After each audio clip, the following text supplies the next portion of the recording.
ನಿಜವಾದ ಸ್ನೇಹವು ಸಂಬಂಧವನ್ನು ಬಲಪಡಿಸುತ್ತದೆ. ಇದು ಬಾರೂಕನು ಹಾಗೂ ಯೆರೆಮೀಯನ ಜೀವಿತದಲ್ಲಿ ನಡೆಯಿತು, ನಮ್ಮ ಜೀವಿತದಲ್ಲಿಯೂ ನಡೆಯಬೇಕು.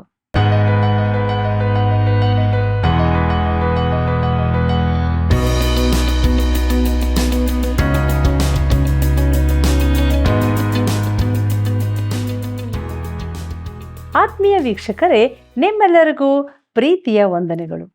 ಈ ಸೇವೆಯಲ್ಲಿ ನಿಮ್ಮ ಪಾಲುಗಾರಿಕೆಯಾಗಿ ತುಂಬ ಹೃದಯದ ಕೃತಜ್ಞತೆಗಳನ್ನು ಸಲ್ಲಿಸ್ತಾ ಇದ್ದೇವೆ.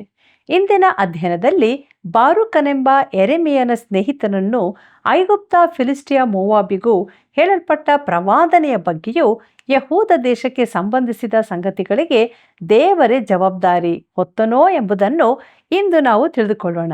ದೇವರ ವಾಕ್ಯಕ್ಕೆ ವಿಧೇಯರಾಗೋಣ. ಬನ್ರಿ, ಪ್ರಾರ್ಥನಾ ಪೂರ್ವಕವಾಗಿ ನಮ್ಮ ಅಧ್ಯಯನವನ್ನು ಈಗ ಪ್ರಾರಂಭಿಸೋಣ. ಜ್ಞಾನವನ್ನು ಪಡೆಯುವವನು ಧನ್ಯನು, ವಿವೇಕವನ್ನು ಸಂಪಾದಿಸುವವನು ಭಾಗ್ಯವಂತನು. ಜ್ಞಾನೋಕ್ತಿಗಳು 3ನೇ ಅಧ್ಯಾಯ 13ನೇ ವಚನ. ಆತ್ಮೀಯ ವೀಕ್ಷಕರೇ, ಪ್ರೀತಿಯ ವಂದನೆಗಳು. ಯೆರೆಮೀಯನ ಪ್ರವಾದನೆಯ ಗ್ರಂಥದ 45ನೇ ಅಧ್ಯಾಯದ ಧ್ಯಾನಕ್ಕೆ ನಾವು ಬಂದಿದ್ದೇವೆ. ಇದರ ಮುಖ್ಯ ಪ್ರಸ್ತಾಪ ಬಾರೂಕನಿಗೆ ಪ್ರವಾದನೆ. ಬಾರೂಕನು ಯೆರೆಮೀಯನ ಸ್ನೇಹಿತನಾಗಿದ್ದು ಅವನಿಗೆ ಸಹಾಯಕನಾಗಿ ಕೆಲಸ ಮಾಡುತ್ತಿದ್ದನು. ಅವನು ಯೆರೆಮೀಯನ ಮಾತುಗಳನ್ನೆಲ್ಲ ಸುರುಳಿಯಲ್ಲಿ ಬರೆಯಿಸಿದನು. ಅದನ್ನು ಅರಸನಾದ ಯೆಹೋಯಾಕೀಮನಿಗೆ ಕಳುಹಿಸಲು ಅವನು ಅದನ್ನು ತುಂಡು ತುಂಡು ಮಾಡಿ ಬೆಂಕಿಯಲ್ಲಿ ಹಾಕಿ ಸುಟ್ಟನು. 36ನೇ ಅಧ್ಯಾಯದಲ್ಲಿ ನಾವಿದನ್ನು ನೋಡುತ್ತೇವೆ. ಪ್ರಿಯರೇ, ಯೆರೆಮೀಯನು ಸೆರೆಯಲ್ಲಿದ್ದು ಅನಾತೋತಿನ ಹೊಲವನ್ನು ಕೊಂಡುಕೊಂಡಾಗ ಬಾರೂಕನು ವ್ಯವಹಾರವನ್ನೆಲ್ಲ ನಡೆಸಿದ್ದನು. ಅಗತ್ಯ ದಾಖಲೆಗಳನ್ನು ಯೆರೆಮೀಯನ ಸಹಿಯೊಂದಿಗೆ ಒದಗಿಸಿದವನು ಈ ಬಾರೂಕನೇ.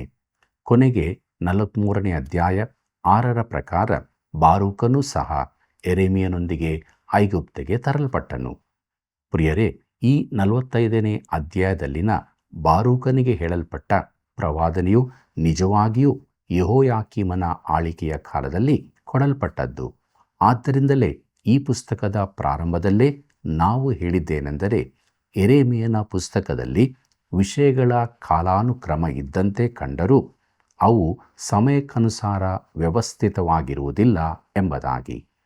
ಈ ಪ್ರವಾದನೆ ಯೆಹೋಯಾಕೀಮನ ಆಳ್ವಿಕೆಯ ಕಾಲದಲ್ಲಿ ಕೊಡಲ್ಪಟ್ಟದ್ದಾದರೂ ಅದು ಇಲ್ಲಿ ದಾಖಲಾಗಿರುತ್ತದೆ ಮತ್ತು ಅದಕ್ಕೊಂದು ಕಾರಣವಿದೆಯೆಂದು ನಾನು ನೆನೆಸುತ್ತೇನೆ. ಪ್ರಿಯರೇ, ಇದು ಬಾರೂಕನ ಪ್ರೋತ್ಸಾಹಕ್ಕಾಗಿ ಇಲ್ಲಿ ಬರೆಯಲ್ಪಟ್ಟಿದೆ ಎಂದು ನಾನು ಭಾವಿಸುತ್ತೇನೆ. ಪ್ರವಾದಿಯಾದ ಯೆರೆಮೀಯನೊಂದಿಗೆ ತನ್ನನ್ನು ಗುರುತಿಸಲ್ಪಟ್ಟರೆ ಅವನಿಗೆ ಏನು ಸಂಭವಿಸಬಹುದೆಂಬುದನ್ನು ದೇವರು ಅವನಿಗೆ ಈಗಾಗಲೇ ತಿಳಿಸಿದ್ದಾನೆ. ಯಹೂದದ ಜನಶೇಷದೊಂದಿಗೆ ಅವನು ಐಗುಪ್ತಕ್ಕೆ ಹೋಗಲು ಒತ್ತಾಯಿಸಲ್ಪಟ್ಟಾಗ ಇದು ಅವನಿಗೆ ಒಂದು ಪ್ರೋತ್ಸಾಹ ಸಂಗತಿಯಾಗಿರುತ್ತದೆ. ಯೆರೆಮೀಯನ ಪ್ರವಾದನೆ ಗ್ರಂಥ 45ನೇ ಅಧ್ಯಾಯ 2 ಮತ್ತು 3ನೇ ವಚನಗಳನ್ನು ಗಮನಿಸಿರಿ. ಬಾರೂಕನೇ, ಇಸ್ರಾಯೇಲಿನ ದೇವರಾದ ಯೆಹೋವನು ನಿನಗೆ ಹೀಗೆ ಹೇಳುತ್ತಾನೆ, ನೀನು ನನ್ನ ಗತಿಯನ್ನು ಏನು ಹೇಳಲಿ? ವ್ಯಥೆಪಡುತ್ತಿದ್ದ ನನ್ನನ್ನು ಯೆಹೋವನು ಹೆಚ್ಚೆಚ್ಚಾಗಿ ದುಃಖಪಡಿಸಿದ್ದಾನೆ. ನಾನು ನರನರಳಿ ದಣಿದಿದ್ದೇನೆ, ನನಗೆ ಯಾವ ವಿಶ್ರಾಂತಿಯೂ ದೊರಕದು ಎಂದು ಹೇಳಿದೆಯಲ್ಲ ಎಂಬುದಾಗಿ. ಕರ್ತನಲ್ಲಿ ಪ್ರಿಯರೇ, ಯೆಹೋಯಾಕೀಮನ ಆಡಳಿತ ಕಾಲದಲ್ಲಿ ಪರಿಸ್ಥಿತಿ ತುಂಬ ಕೆಟ್ಟು ಹೋಗಿತ್ತು. ಆದರೆ ಮುಂದೆ ಸಂಭವಿಸಲಿರುವುಗಳ ಎದುರಿನಲ್ಲಿ ಇದು ಏನೇನೂ ಅಲ್ಲ. ಯೆಹೋಯಾಕೀಮನ ಕಾಲದ ನಂತರ ನಿಜವಾದ ಕೆಟ್ಟ ದಿನಗಳು ಬರುವುದಕ್ಕಿತ್ತು. ಮುಂದಕ್ಕೆ ನೋಡೋಣ. ಯೆರೆಮೀಯನ ಪ್ರವಾದನೆ ಗ್ರಂಥ 45ನೇ ಅಧ್ಯಾಯ 4ನೇ ವಚನವನ್ನು. ಯೆಹೋವನ ಈ ವಾಕ್ಯವನ್ನು ಕೇಳು. ಇಗೋ, ನಾನು ಕಟ್ಟಿದ್ದನ್ನು ನಾನೇ ಕೆಡುವೆನು, ನಾನು ನೆಟ್ಟದ್ದನ್ನು ನಾನೇ ಕಿತ್ತು ಹಾಕುವೆನು. ಹೌದು, ಭೂಮಂಡಲದಲ್ಲೆಲ್ಲ ಹಾಗೇ ಮಾಡುವೆನು ಎಂಬುದಾಗಿ.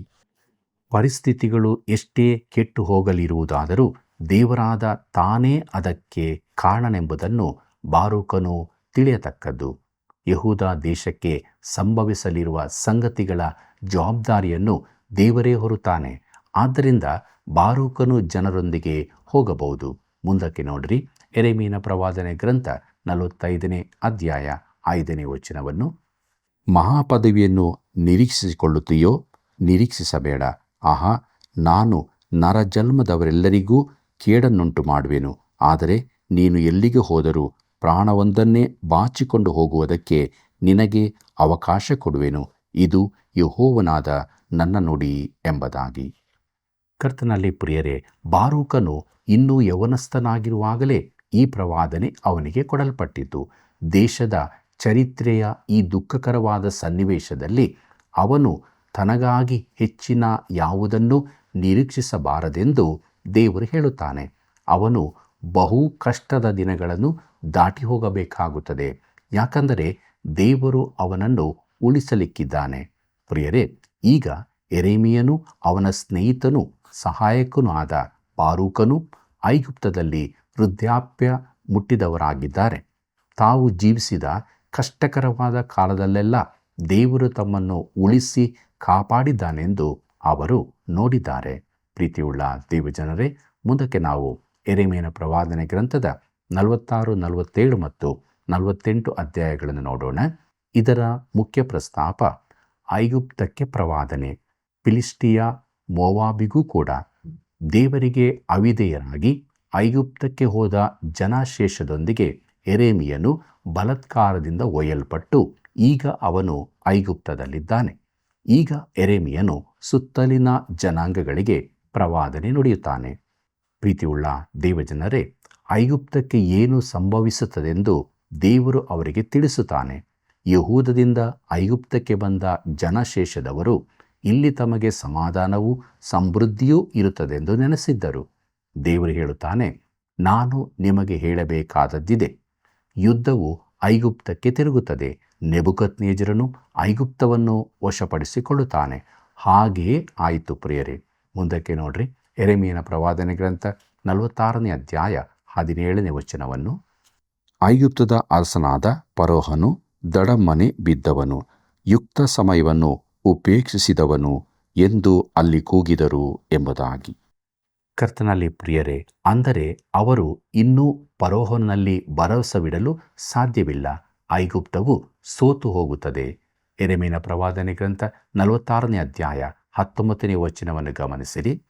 ಐಗುಪ್ತದಲ್ಲಿ ವಾಸಿಸುವ ಯುವತಿಯೇ, ಸೆರೆಗೆ ಬೇಕಾದ ಸಾಮಗ್ರಿಗಳನ್ನು ಒದಗಿಸಿಕೋ. ನೋಫ್ ಪಟ್ಟಣವು ಹಾಳಾಗಿ ಸುಟ್ಟು ನಿರ್ಜನವಾಗುವುದು ಎಂಬುದಾಗಿ.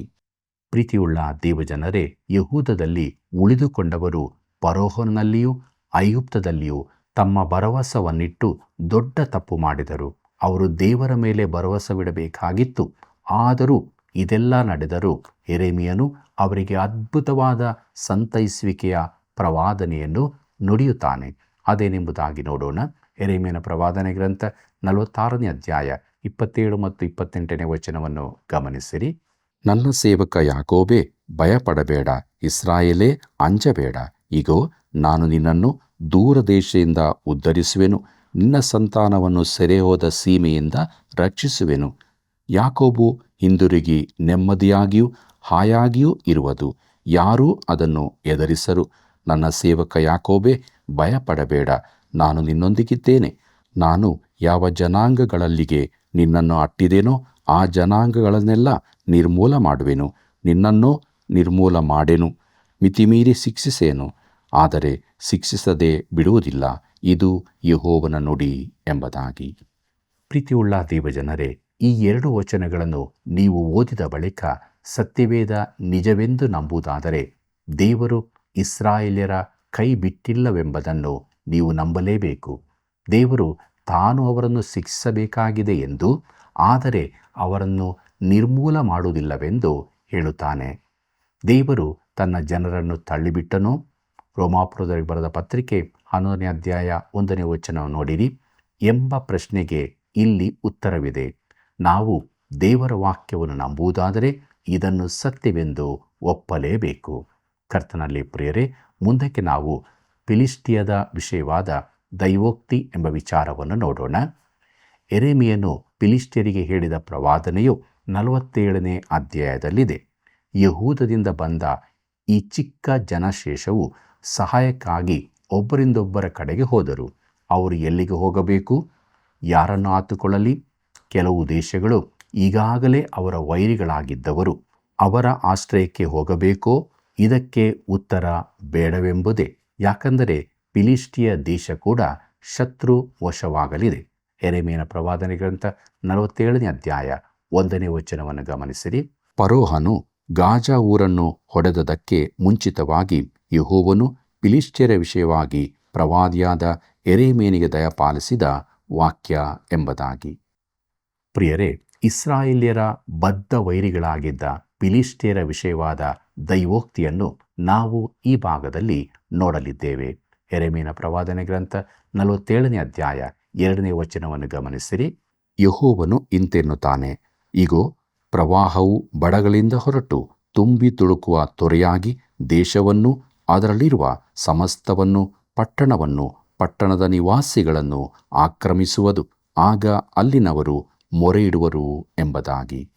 ಪ್ರೀತಿಯುಳ್ಳ ದೇವಜನರೇ, ದೇವರು ತನ್ನ ಕಾರ್ಯವನ್ನು ಮಾಡುವಾಗ ಅದನ್ನು ಯಾರೂ ತಡೆಯಲಾರರು.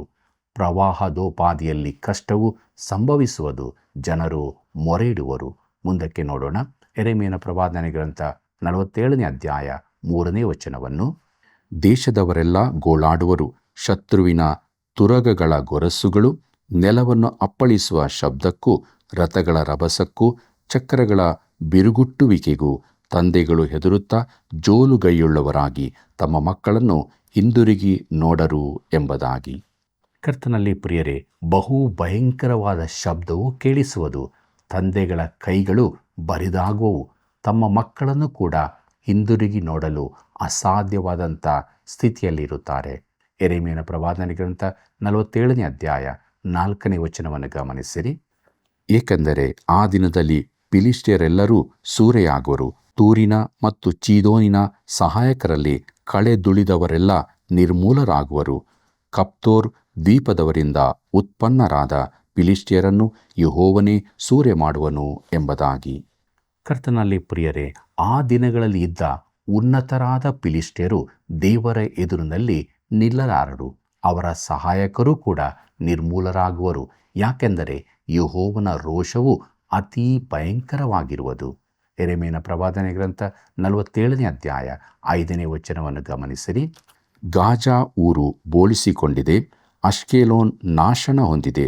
ಫಿಲಿಷ್ಟಿಯದ ಬಯಲು ಸೀಮೆಯಲ್ಲಿ ಉಳಿದ ಪಟ್ಟಣವೇ, ನಿನ್ನನ್ನು ಎಂದಿನವರೆಗೆ ಕತ್ತರಿಸಿಕೊಳ್ಳುತ್ತಿರುವಿ ಎಂಬುದಾಗಿ. ಪ್ರೀತಿಯುಳ್ಳ ದೇವಜನರೇ, 3 ಊರುಗಳ ಮೇಲೆ ಉಂಟಾದ ದಂಡನೆಯ ಬಗ್ಗೆ ನೋಡುತ್ತಿದ್ದೇವೆ. ಅವರು ನೆನೆಸದ ರೀತಿಯಲ್ಲಿ ದಂಡನೆಯು ಅವರ ಮೇಲೆ ಬಿದ್ದಿದೆ. ಅಷ್ಕೆಲೋನ್ ನಾಶವಾಗುವಾಗ ಗಾಜಾ ಬೋಳಾಗಿ ಹೋಗಿದೆ. ಅದೇ ಪ್ರಕಾರ ದೇವರು ತನಗೆ ವಿರುದ್ಧವಾಗಿ ಜೀವಿಸುವವರ ಮೇಲೆ ಕೇಡನ್ನು ಬರಮಾಡುತ್ತಾನೆ. ಯೆರೆಮೀಯನ ಪ್ರವಾದನೆ ಗ್ರಂಥ 47ನೇ ಅಧ್ಯಾಯ 6ನೇ ವಚನವನ್ನು ಗಮನಿಸಿರಿ. ಅಯ್ಯೋ, ಯೆಹೋವನ ಖಡ್ಗವೇ, ಇನ್ನೆಷ್ಟರವರೆಗೆ ವಿಶ್ರಾಂತಿಗೊಳ್ಳದೆ ಇರುವಿ? ನಿನ್ನನ್ನು ಒರೆಯಲ್ಲಿ ಅಣಗಿಕೋ, ಶಾಂತಿಗೊಳ್ಳು, ಸುಮ್ಮನಿರು ಎಂಬುದಾಗಿ. ಪ್ರೀತಿಯುಳ್ಳ ಸಹೋದರ ಸಹೋದರಿಯರೇ, ದೇವರ ರೋಷವು ಯಾವಾಗ ತೀರುತ್ತದೆ? ಆತನು ವಿಶ್ರಾಂತಿ ಬಯಸುವುದು ಯಾವಾಗ? ಪಟ್ಟಣಗಳಲ್ಲಿ ಪ್ರಶ್ನೆಯು ಕೇಳಿಬರುತ್ತದೆ. ಯೆರೆಮೀಯನ ಪ್ರವಾದನೆ ಗ್ರಂಥ 47ನೇ ಅಧ್ಯಾಯ 7ನೇ ವಚನವನ್ನು ಗಮನಿಸಿರಿ. ಖಡ್ಗವು ವಿಶ್ರಾಂತಿಗೊಳ್ಳುವುದು ಹೇಗೆ? ಅಷ್ಕೆಲೋನಿನ ಮತ್ತು ಕರಾವಳಿಯ ವಿಷಯವಾಗಿ ಯೆಹೋವನು ಅದಕ್ಕೆ ಅಪ್ಪಣೆ ಕೊಟ್ಟನಲ್ಲ, ಅಲ್ಲಿಗೆ ಅದನ್ನು ನೇಮಿಸಿದ್ದಾನೆ ಎಂಬುದಾಗಿ. ಕರ್ತನಲ್ಲಿ ಪ್ರಿಯರೇ, ದೇವರ ಅಪ್ಪಣೆಯ ಮೇರೆಗೆ ಎಲ್ಲವೂ ನಡೆಯುತ್ತದೆ. ಮುಂದಕ್ಕೆ ನಾವು ಮೋವಾಬಿನ ವಿಷಯವಾದ ದೈವೋಕ್ತಿ ಎಂಬ ವಿಚಾರವನ್ನು ನೋಡೋಣ. ಪ್ರಿಯರೇ, 48ನೇ ಅಧ್ಯಾಯದಲ್ಲಿ ಮೋವಾಬಿನ ಕುರಿತ ಪ್ರವಾದನೆ ಇದೆ. ಈಗ ಅದು ಒಂದು ರಾಷ್ಟ್ರವಾಗಿಲ್ಲ. ಯೆರೆಮೀಯನ ಪ್ರವಾದನೆ ಗ್ರಂಥ 48ನೇ ಅಧ್ಯಾಯ 1ನೇ ವಚನವನ್ನು ಗಮನಿಸಿರಿ. ಮೋವಾಬನ್ನು ಕುರಿತದ್ದು. ಇಸ್ರಾಯೇಲಿನ ದೇವರು ಸೇನಾಧೀಶ್ವರನೂ ಆದ ಯೆಹೋವನು ಇಂತೆನ್ನುತ್ತಾನೆ, ಅಯ್ಯೋ, ನೇಬೋ ಊರಿನ ಗತಿಯನ್ನು ಏನು ಹೇಳಲಿ? ಅದು ಹಾಳಾಯಿತು. ಕಿರ್ಯಾತಯಿಮು ಶತ್ರುವಿನ ಕೈಗೆ ಸಿಕ್ಕಿ ಮಾನಭಂಗ ಹೊಂದಿದೆ. ಮಿಷ್ಗಾಬ್ ಕೆಡವಲ್ಪಟ್ಟು ಅವಮಾನಕ್ಕೆ ಗುರಿಯಾಗಿದೆ ಎಂಬುದಾಗಿ. ಕರ್ತನಲ್ಲಿ ಪ್ರಿಯರೇ, ನೇಬೋ ಊರು ಕಿರ್ಯಾತಯಿಮು ವೈರಿಯ ಕೈಗೆ ಸಿಕ್ಕಿ ಮಾನಭಂಗ ಹೊಂದಿದೆ. ಹಾಗೆಯೇ ದೇವರನ್ನು ತಿರಸ್ಕರಿಸುವವರು ಅವಮಾನ ಹೊಂದುವರು. ಮುಂದಕ್ಕೆ ನೋಡಿರಿ. ಯೆರೆಮೀಯನ ಪ್ರವಾದನೆ ಗ್ರಂಥ 48ನೇ ಅಧ್ಯಾಯ 2 ಮತ್ತು 3ನೇ ವಚನಗಳನ್ನು. ಮೋವಾಬಿನ ಕೀರ್ತಿಯು ಮಾಯವಾಯಿತು.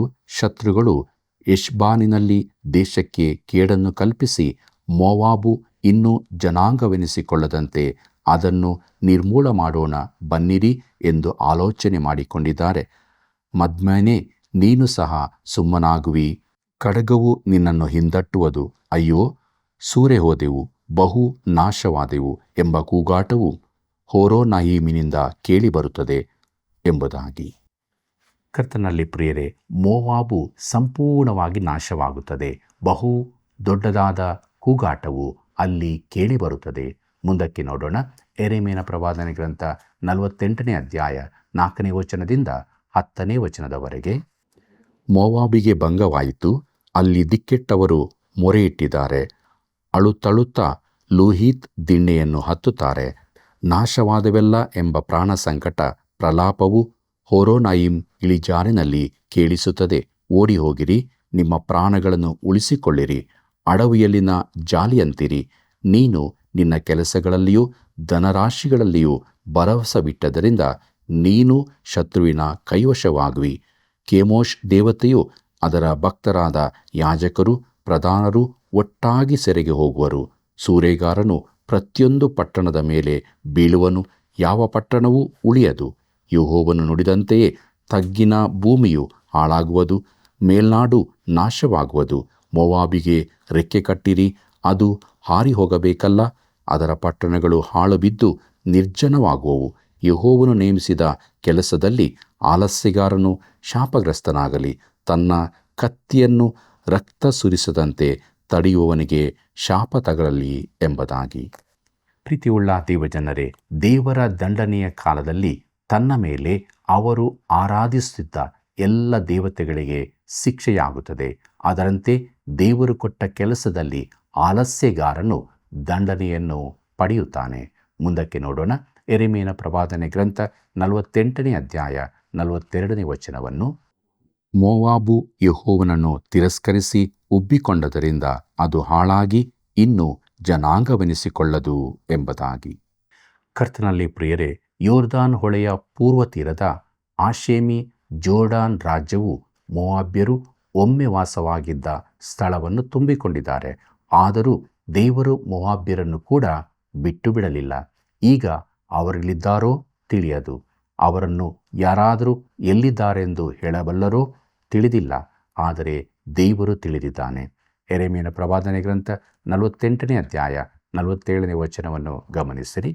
ಆದರೂ ಅಂತ್ಯದಲ್ಲಿ ನಾನು ಮೋವಾಬಿನ ದುರಾವಸ್ಥೆಯನ್ನು ತಪ್ಪಿಸುವೆನು ಎಂದು ಯೆಹೋವನು ಅನ್ನುತ್ತಾನೆ. ಮೋವಾಬಿನ ವಿಷಯವಾದ ನ್ಯಾಯ ತೀರ್ಪು ಇದೇ ಎಂಬುದಾಗಿ. ಪ್ರೀತಿಯುಳ್ಳ ದೇವಜನರೇ, ಮುಂದಣ ದಿನಗಳಲ್ಲಿ ದೇವರು ಮೋವಾಬ್ಯರನ್ನು ಸೆರೆಗೆ ತರುತ್ತಾನೆ. ಅವರು ರಾಜ್ಯಾಡಳಿತದಲ್ಲಿ ಸೇರಿಕೊಳ್ಳಲಿದ್ದಾರೆ. ಆದರೆ ಯೆರೆಮೀಯನ ಕಾಲದಲ್ಲಿ ಜನರು ಮೋವಾಬ್ಯರ ಬಳಿಗೆ ಹೋಗಿ ಪ್ರಯೋಜನವಿರಲಿಲ್ಲ. ಅಲ್ಲಿಯೂ ಅವರು ಸುರಕ್ಷಿತರಾಗಿರಲಾರರು. ಪ್ರೀತಿಯುಳ್ಳ ಸಹೋದರ ಸಹೋದರಿಯರೇ, ನಮಗೆಲ್ಲರಿಗೂ ಸುರಕ್ಷಿತವಾದ ಒಂದು ಸ್ಥಳವಿದೆ. ಅದು ಯೆಹೋವನೇ ಆಶ್ರಯ ದುರ್ಗ.